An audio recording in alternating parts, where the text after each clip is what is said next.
kas vienam dārgs, to otrs met par zem. Te cilvēki domā tik un vienīgi par sevi. Ja uzticies kādam, tad tikai sev vienam, jo citu patiesība bieži vien ir melu.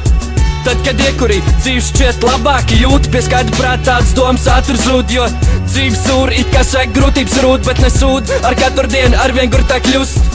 Negribīgi dzīvot dzīvi, tas ir daudziem raksturīgi. Tie uzskata, ka prieks un laimes slēpjas naudā. Arī bez tās dzīve var būt baudām, bet tā to ir daudz grūtāk pamanīt, tāds ir bez šaubām. Tikai retajam nav mērķis tik pie bagātības, ir jārīkojas, nevis jāgaida kādas zīmes. Nauda, vai tas ir viss, ko tu gribi no dzīves? Ja atbildi ir jā, tad tu nebūsi laimīgs. Ja es būtu Dievs, es nebūtu sevi radījis, tāpat kā šo vietu, kur jūtos kā samīts. Te viss nosaka naudu, te labā mazāk nekā ļauna maz pasauli, bet pilna dīvs klauni. Bieži saka, ka uz visu un visiem uzspļaut, slicina bādas alkoholā, bet tās uzspeld. Grūti brīži nekad netrūks šīs pasaules, bet zini, pēc negaisa vienmēr spīdē saule. Ja tev ir ģimene, tad priecājas par to uz zemes nav nekā svarīgāk.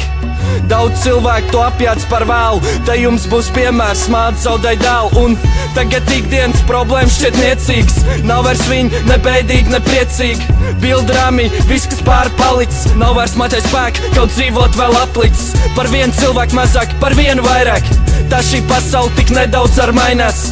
Viena vietā nāk kā cita vietā atkal cits, tas kirks nemirstīgs ir mīts. Ja es būtu Dievs, es nebūtu sevi radījis, tāpat kā šo vietu, kur jūtos kā samīts. Te viss nosaka naudu, te labā mazāk nekā ļauna maz pasauli, bet pilna dīrs klauni.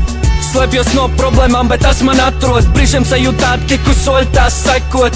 Biežāk sanāk krist nekā celties, ja nebūtu mūzikas, man nebūtu kur spēks smelties. Bet ja tevi nepiemeklē nelaim, uzskat to kā laimi, jūtas un to, ko mīl, ne par ko nemain, jo tas ir tavs, jo tas ir svēts, un tici man, tas nav nekādas naudas vērts. Daudz cilvēku par vēlu novērtē to, kas viņiem ir dots, un par to aizdomājas un atceras tikai tad, kad tā vairs nav. Nepieļauju arī tu tādu kļūdu. Tā ikdienas rutīna, kas valks līdz kā piekab, no kuras neaizmukt, bet pie tās pierad. Es tiešām ticu, ka katram šeit ir sava vieta, bet grūti to atrast, kad zem jautājumi ir rītdien. Nepeld pretī straumei, tā vieglāk aizrīties. Ja es kaut ko sapis, reiz nāksies atzīties. Veidot dzīvi viens pats, jo reiz tu tāds paliks, māc tāvu rokas, viss pa plauktiem nesaliks.